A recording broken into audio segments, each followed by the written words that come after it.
लगा कि डाबर खा।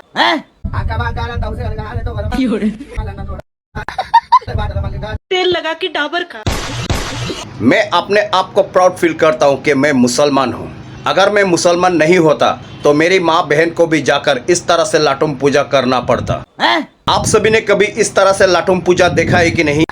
और इस पूजा के बारे में आप सभी का क्या राय है? आपने कभी इस तरह से लाटुम पूजा करते हुए देखा या नहीं? कमेंट करके जरूर बता देना।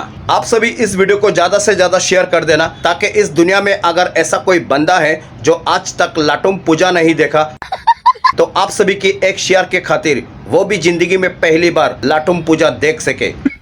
इस वीडियो के बारे में आप सभी का क्या राय है? कमेंट सेक्शन में जरूर बता देना। अगर आप मेरा ये वीडियो YouTube पर देख रहे हो तो सब्सक्राइब जरूर कर लेना। अगर आप मेरा ये वीडियो Facebook पेज पर देख रहे हो तो फॉलो करके मेरे साथ जुड़े रहना। खुदा हाफिज।